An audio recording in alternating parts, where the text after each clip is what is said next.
اگر آپ ایک مڈل کلاس اسٹوڈنٹ رہ چکے تو آپ نے ایک چیز اپنی زندگی میں نوٹس کی ہوگی، ریٹ ریس۔ صبح 8 بجے آپ کو اسکول میں اٹینڈنس دینی ہوتی ہے، حاضری لگانی ہوتی ہے، آدھا گھنٹہ سردی ہو گرمی ہو جو بھی موسم ہو اسمبلی میں کھڑا ہونا ہوتا ہے۔ ادھر ادھر دیکھنے پر ایک 40 45 سال کا بندہ آ کر آپ کے منہ پر اتنے زور کا مارتا ہے کہ پورا دن آپ کو پتہ ہی نہیں ہوتا کہ آپ کس دنیا میں ہیں۔ 2 بجے آپ اسکول سے گھر چلے جاتے ہیں، 4 بجے دوبارہ کسی کوچنگ میں چلے جاتے ہیں، 9 10 بجے کوچنگ سے آتا ہے، یہ آپ کا پورا دن ہے۔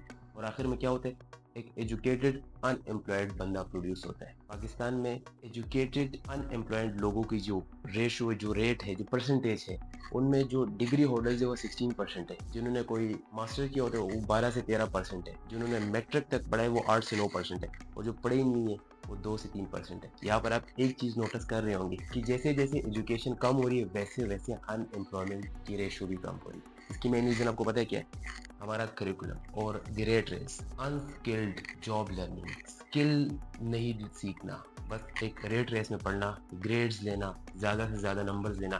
یہ ہماری ٹیچرز کی بھی سائیکالوجی ہے، یہ ہماری پیرنٹس کی بھی سائیکالوجی ہے کہ بچے کو زیادہ سے زیادہ گریڈز لے کر دینے ہیں، اور ان کی بھی شاید غلطی نہیں ہے، ہمارا ایجوکیشن سسٹم ہی ایسا ہے۔ ہمیں 90s 80s کی کتابیں پڑھائی جاتی ہے، وہ کورس پڑھایا جاتا ہے، وہ کریکولم پڑھایا جاتا ہے۔ دنیا کی ڈیمانڈ کچھ اور ہے، 2025 کی ڈیمانڈ کچھ اور ہے، لیکن ہم 90s کی چیزیں پڑھ رہے ہیں۔ گریڈز میٹر نہیں کرتے، لیکن گریڈز کو اتنا اہم بنا دیا گیا ہے کہ جو بچے گریڈز نہیں لے پاتے وہ ڈپریشن، ٹینشن، انزائٹی میں چلے جاتے ہیں، وہ پڑھ نہیں پاتے، کوئی اسکل نہیں لرن کر پاتے۔ اور جو بچے گریڈز لے لیتے ہیں وہ 25 26 سال کے بعد ان امپلائڈ ہو جاتے ہیں، اور آخر میں ان کی کیا ایک وہ ڈپریشن میں چلے جاتے ہیں۔ پاکستان میں ہر 4 میں سے 1 بندہ کسی نہ کسی سائیکاٹرسٹ کے پاس جاتا ہے، یہ WHO کے اکارڈنگ ہے۔ 50 ملین لوگ پاکستان میں آلموسٹ کسی نہ کسی طریقے سے ڈپریشن کا شکار ہے، انزائٹی کا شکار ہے، اور مین ریزن کیا ہے؟ ان امپلائمنٹ پیسہ نہیں ہے۔ اور اس کی جو روٹ کاز ہے وہ یہ ہے کہ آپ کا کریکولم خارج ہے، آپ کو ایک ریٹ ریس میں ڈالا جاتا ہے جہاں پر گریڈز کو فوکس دیا جاتا ہے، ناٹ ٹو یور اسکل۔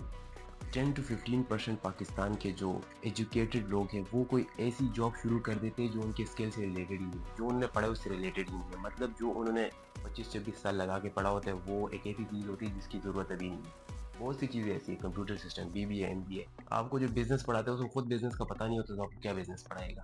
تو یہ کچھ چیزیں ہیں، جو کچھ اسکلز ہیں، کچھ جابز ہیں جو آپ کے لیے کام نہیں کرے گی۔ ایک تو کریکولم خراب ہے، ایک ہم رٹا مارتے ہیں، ہم اسکل لرننگ کی کوشش نہیں کرتے، اور اگر کوئی اسکل سیکھ بھی جاتے تو وہ ایسا اسکل ہوتا ہے جو آؤٹ ڈیٹڈ۔ اب وہ آؤٹ ڈیٹڈ سیکھ کے نہ تو آپ پاکستان میں کچھ کر سکتے ہیں نہ باہر جا کے کچھ کر سکتے ہیں، اور آخر آپ کی ایک ڈیسٹینیشن کیا ہوتی ہے؟ ڈپریشن۔ ان چیزوں کو اوور کم کرنے کے لیے ضروری ہے کہ اسکل کو، جو ہمارا جو کریکولم ہے اس کو ٹائم کے مطابق چینج کیا جائے۔ جو بڑی کمپنیز یا CEOs ہیں ان سے بات کیجیے کہ اگلے 10 سے 15 سالوں میں ایسی کیا اسکلز آ سکتی ہے جس کو ہم